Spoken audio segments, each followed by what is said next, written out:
We got Miss Mabel here today. Good girl.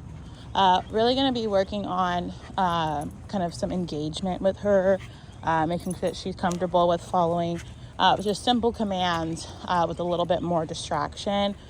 She struggled a little bit with boundaries at camp. So like sitting and waiting at the gate, sitting and staying at the door, kind of like us inviting her out. She wants to immediately kind of like bolt out the door.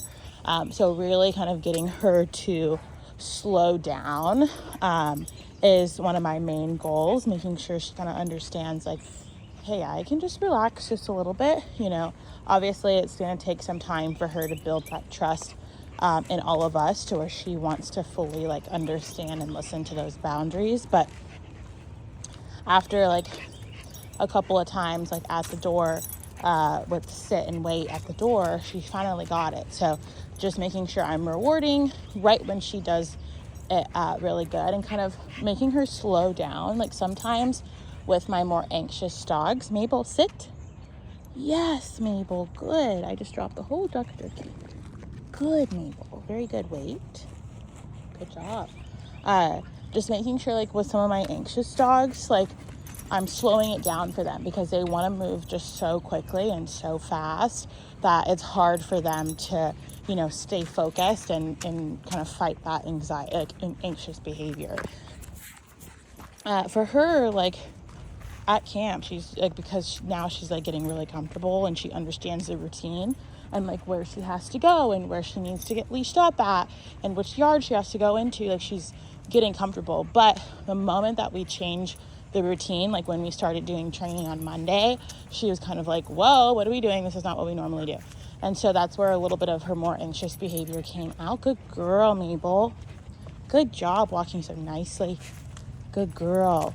So yes, we want to have a routine and a schedule for our dog, but we also want to be careful about like how much of a routine that we get our dog, you know, used to, because especially when they're in this anxious state, you know, we don't want her to think like, you know, this is what your life is going to be like every single day, because as humans, our life changes constantly. So we want to get our dog comfortable with the possibility of change and a possibility of, you know, making sure that she can be able to catch on, good girl, catch on to, you know, the little things and be able to hop in whenever we need to.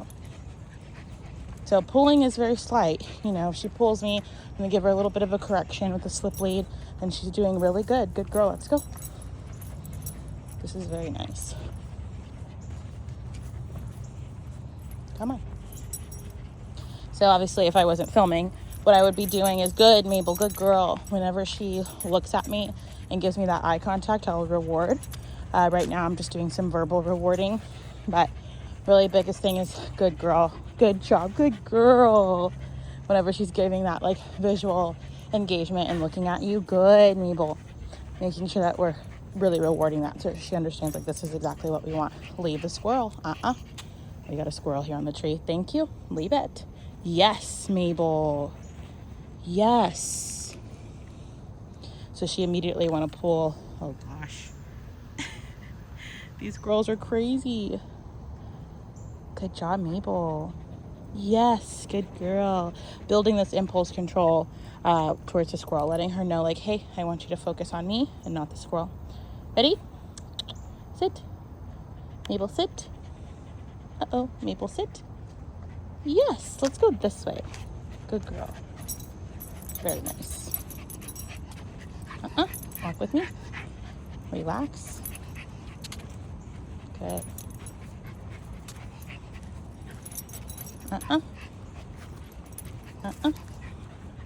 Thank you.